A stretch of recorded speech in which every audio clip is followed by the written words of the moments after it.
Imagine this. You're standing at your own funeral. You're not a ghost, not a spirit, you're alive, hidden in plain sight. A silent witness to the people you loved most. You think you'll see tears. You expect to see grief. But what if all that sorrow is just a performance? What if, as you watch, a chilling truth slowly reveals itself? That everything you believed about your family's love was a lie. This is exactly what happened to Maria. She pretended to be dead to see her family's reaction, and what they did at her funeral will surprise you. By the end of her story, you'll never trust a simple goodbye again. Maria. A name that, for most of her life, simply meant the quiet one. She wasn't the type to demand attention, to cause a fuss. She was the glue, the unseen force holding her family together. The eldest daughter, burdened with responsibility from a young age, she'd sacrificed her own dreams for theirs. Her younger brother, Matteo, always needed money for his big breaks that never came. Her sister, Sophia, constantly chasing a lavish lifestyle Maria couldn't afford, but always helped fund. And her parents? They saw Maria as their rock, their dependable anchor, but rarely as just Maria. You know that feeling, don't you? The quiet ache of giving and giving, watching others take without a second thought. That was Maria's daily existence.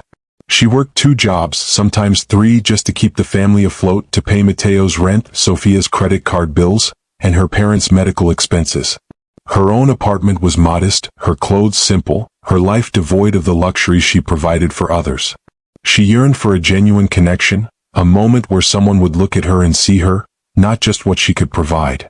She dreamt of a simple thank you, a genuine hug that wasn't followed by a request for money. The setting for this quiet tragedy was a small, bustling city, full of life and noise, a stark contrast to the silent, growing resentment in Maria's heart.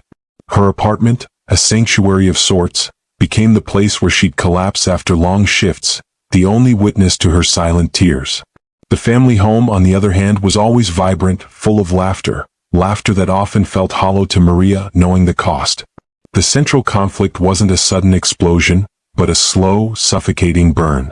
It was the insidious feeling of being used, of being taken for granted. Maria had always been there, always the fixer, the provider.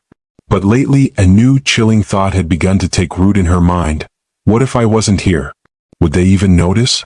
It started as a fleeting whisper, a dark joke she played on herself. But the more she gave and the less she received in return, the louder that whisper became. She started to wonder if their love was conditional, a transaction, rather than the unconditional bond she craved. This wasn't just about money, it was about worth, about being seen and cherished for who she was, not for what she did. And that, my friend, is a feeling that can drive even the most selfless person to desperate measures. The whisper turned into a plan, a desperate, dangerous gamble. It began subtly. Maria started to withdraw, making excuses for not attending family dinners, claiming extra shifts. When she did show up, she'd observe. Really observe. She'd listen to the casual way Matteo would ask for a loan to fund his latest revolutionary app idea, knowing it would never be repaid. She'd watch Sophia flaunt a new designer bag, paid for by Maria's sacrifices, without a hint of shame. She saw her parents accepting her contributions as if they were owed, never asking about her struggles, only theirs. One evening, after another particularly draining shift, a call came. It was her mother, frantic. "Maria, your father needs a new medication, it's very expensive. We don't know what to do." Maria, exhausted, the phone heavy in her hand, simply said, "I'll handle it." But as she hung up, a cold resolve settled in. This was the breaking point. She realized she wasn't just supporting them, she was enabling them. She was trapped in a cycle of endless giving, and they were trapped in a cycle of endless taking. "I can't live like this anymore," she confided in her only true friend, Elena. Elena, a no-nonsense nurse, listened patiently as Maria poured out her heart, the shame and the anger mixing with a profound sense of loneliness. Elena, ever practical, offered advice. "You need to set boundaries, Maria." But Maria shook her head. "Boundaries won't work. They'll just find another way. I need to know the truth. I need to see if they truly care, or if I'm just their ATM." That's when the audacious idea fully formed. She would fake her own death. A morbid thought, perhaps, a desperate cry for help, but to Maria, it was the only way to expose the raw, unvarnished truth. She started by subtly creating a paper trail. She had a small, forgotten life insurance policy, just enough to cover a modest funeral. She meticulously organized her finances, ensuring that nothing traceable would lead back to her after her demise. Little did they know, Maria was crafting an elaborate illusion, a stage for a truth no one wanted to see. The accident was planned with chilling precision. A fabricated story of a sudden illness, a rapid decline. Elena, with her medical knowledge, reluctantly agreed to help, providing convincing documentation for Maria's terminal condition. The hardest part was faking the final moments, the last breaths. Maria disappeared for a few days, staying in a secluded cabin Elena owned, while Elena, with a heavy heart, informed the family that Maria had passed away peacefully in her sleep. The news, as expected, sent shockwaves through the family. Or at least that's what Maria hoped. But what happened next would change everything. The immediate aftermath was a blur of phone calls and hushed conversations. Matteo called Elena, sounding genuinely distraught. Sophia posted a heartbroken tribute on social media, filled with emojis and flowery language. Her parents were naturally devastated. Maria, hidden away, watched from afar, clinging to a sliver of hope that her grand, painful experiment would prove her wrong. She desperately wanted to see genuine grief, a raw outpouring of love, to prove that her cynicism was unfounded. But then a crack in the facade appeared. A week before the funeral, Maria, disguised in a wig and glasses, visited her parents' house. She wanted to observe their grief firsthand. What she saw wasn't the picture of profound sorrow she'd imagined. Her mother was complaining to a neighbor about the cost of the funeral. "It's so expensive, and Maria never even had much saved up. We have to pay for everything now." Her father nodded, grumbling about how they'd have to dip into their savings. The raw pain she expected was overshadowed by financial anxieties. A cold knot tightened in Maria's stomach. Then came Matteo's turn. Maria overheard him on the phone, talking excitedly about using some of the inheritance, her life insurance payout, to invest in a new crypto venture. "Yeah, Maria always had a knack for saving," he chuckled. "Even in death she's helping me out." The words felt like a punch to the gut. Inheritance? It was barely enough to cover the funeral and a small burial plot. He was already calculating how to profit from her death. Sophia, predictably, was focused on appearances. She was fretting over the lack of a proper send-off, worried about what their relatives would think. "It's just so small," Maria heard her whine to a friend. Maria deserved better. I mean, we deserved better representation for the family. There was no mention of Maria's life, her struggles, her quiet acts of kindness. Only the optics, the perceived social standing. Maria felt a wave of nausea. The initial shock of grief seemed to have given way to practical considerations, financial planning, and social image. The truth was far more brutal than she had ever anticipated. This was supposed to be a wake-up call for them, a test of their love, but it was quickly becoming a horrifying confirmation of her worst fears. The funeral, the final act of her charade, would reveal everything. And she would be there, a silent observer at her own demise, waiting for the ultimate betrayal or just perhaps a glimmer of redemption. The day of the funeral arrived, cloaked in a gray, somber sky that perfectly mirrored Maria's soul. She stood across the street from the small church, dressed in dark, unassuming clothes, a scarf pulled low over her face. The irony wasn't lost on her. She was attending her own funeral, an invisible spectator to her own eulogy. She pretended to be dead to see her family's reaction. And now, the culmination of that desperate act was unfolding before her eyes. The church was sparsely filled. A few distant relatives, some of Maria's old colleagues, and of course her immediate family. Her parents sat in the front row, looking appropriately mournful, but Maria noticed her mother subtly checking her phone.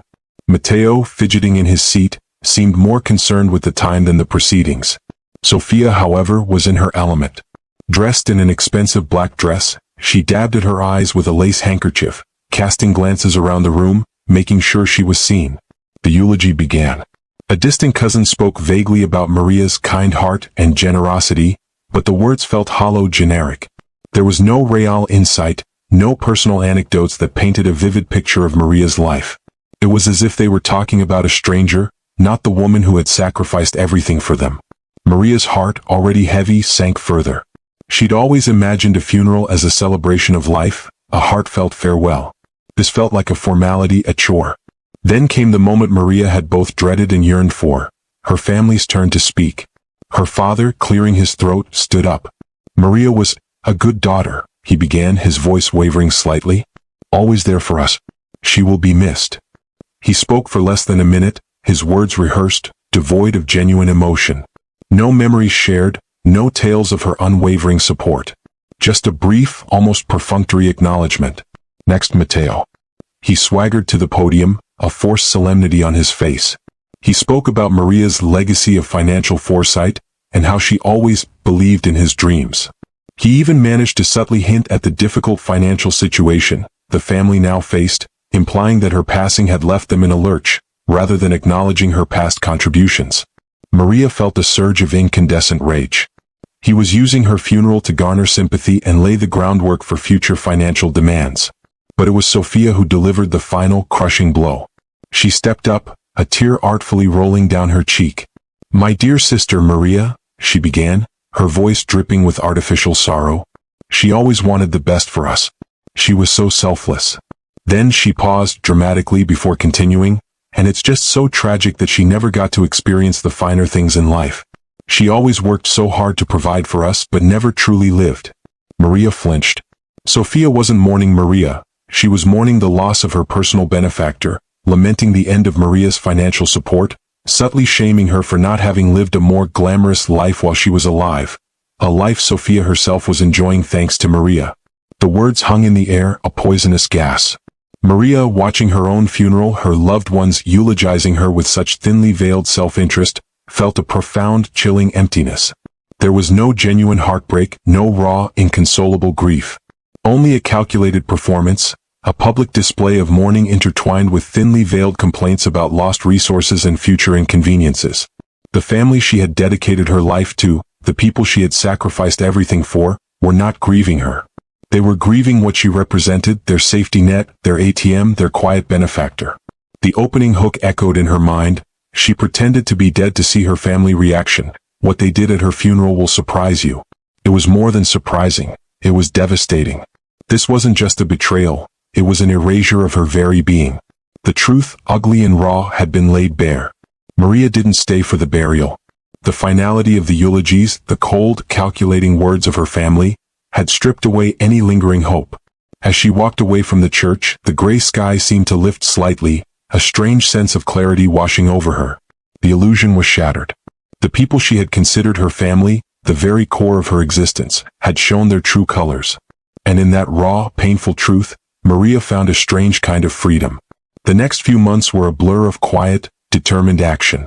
Maria severed all ties. She changed her name, moved to a different city, and started a new life, completely untethered. It wasn't easy. The loneliness was immense. The grief for the family she thought she had was profound. But with each passing day, a new sense of self-worth began to blossom. She found a job she loved, cultivated new friendships, and for the first time in her life she started saving money for herself. Her old life, the one where she was the quiet one, the provider, became a distant, almost dreamlike memory. She understood now that her true value had never been in her ability to give, but in her inherent worth as a human being. The moral of Maria's story isn't about cutting off your family, it's about knowing your worth. It's about understanding that true love and respect are not transactional. You can't buy genuine affection, and you certainly can't earn it by sacrificing yourself into oblivion. Maria's experience serves as a chilling reminder. She pretended to be dead to see her family reaction. What they did at her funeral will surprise you. The surprise wasn't just the betrayal, but the profound clarity that emerged from it. She learned that sometimes, the only way to find yourself is to disappear from the expectations of others. It forces you and perhaps them to confront the uncomfortable truth. Maria's funeral was over, and as the last of the fake mourners dispersed, she felt a strange mix of relief and profound loneliness. The plan had worked, but the truth was more painful than she could have ever imagined. She was a ghost now, but a ghost with a second chance at life. The first step was to deal with the person who knew her secret, Elena, her trusted friend.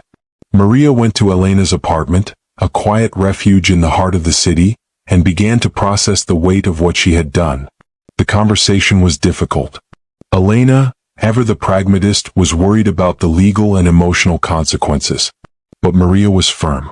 "They don't get to mourn me on their own terms and then move on with my money," she said, her voice shaking with a new kind of power.